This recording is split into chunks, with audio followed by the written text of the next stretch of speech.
Hadouken! What's good, people? How's it going? Welcome back to the channel. If you guys are new here, please do subscribe down below. Smash a like, hit the bell. Those things help out a lot. YouTube does notify people when we upload, so you know what to do. Just hit that motherfucking bell. Anyway, guys, today we got a dope episode for you. It's all about questions and answers. Questions that you guys have asked, and we're going to try to answer it. And today's question is an interesting one. Question: I'm a first-time medicinal plant grower, and my first plants are starting to flower, but I'm not exactly sure when I'm supposed to harvest them. How do I know my buds are ready? Also, is there anything I can do with the fan leaves after harvest, or do I just throw them out? Well, great question, man. And guys, if you got any questions, drop them in the comments down below, because we're finna answer them. But let's move on to today's question, and let's try to answer it. Now, there are two main methods that you can use to determine when your flowers are ready for harvest: with the naked eye, or with a magnifying glass or microscope. With the naked eye, the grower should closely watch his or her flowers until the pistils, which are the little white hairs protruding from the flowers, start turning red or brown. As the flower reaches maturity, more of the pistils will become red or brown. A good rule of thumb is to harvest when just over 50% of the pistils have become red or brown in color. The naked eye method is good for beginners who do not have access to magnifying glasses or USB microscopes, but if possible, try to use a magnifying glass or a USB microscope to determine the appropriate time to harvest your flower. Why? Because a magnifying glass or a microscope allows a gardener to observe the trichomes, which are the small mushroom-like glands that contain most of those cannabinoids, and that is a lot more accurate when it comes to telling you when to harvest.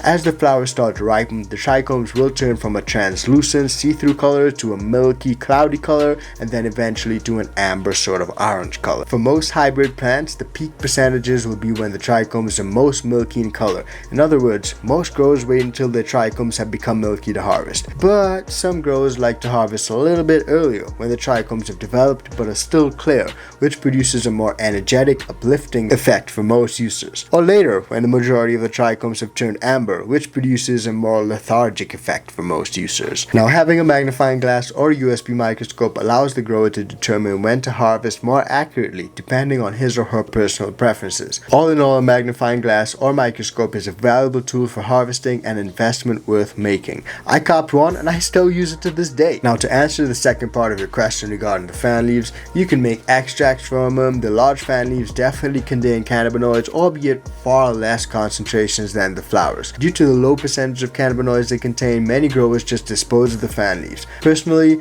I've seen people make coconut oil extracts with my fan leaves. They do that by heating water and coconut oil in a large pot. The amount of water and coconut oil will vary depending on the amount of fan leaves you have. After the coconut oil has melted completely in the water, you can add the fan leaves and cook over a low heat for 3 to 5 hours. You do not want to boil the leaves. A light simmer is fine. After cooking, strain the water, the coconut oil mixture through the cheesecloth to remove the leaf material. The remaining mixture can be placed in the refrigerator for separation.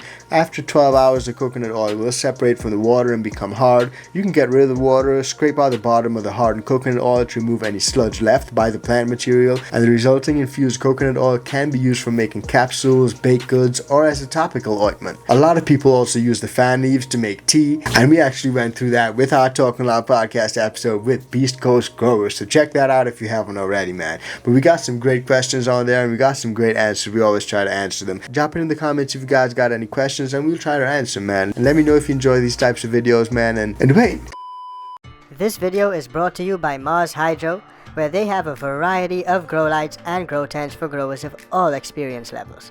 Whether you're a small home grower or setting up a slightly bigger commercial operation, they have the tents and lights for you. They have tents for every space and need, including the new 2-in-1 tents. And they also have a wide variety of lights to choose from, including full spectrum LED and the new detachable FCE series. Links to all of the products that we use on this channel, including the Mars Hydro grow lights, are in the description below. Be sure to use the links below to support the iCanTHC channel. You can also save a few bucks on the Mars Hydro website by using the code iCanTHC at checkout for store-wide savings. Don't forget to use the code and save yourself a few bucks. Now, back to the video. check out this video right here and this video right here, and we'll see you on the next one. Peace, fam.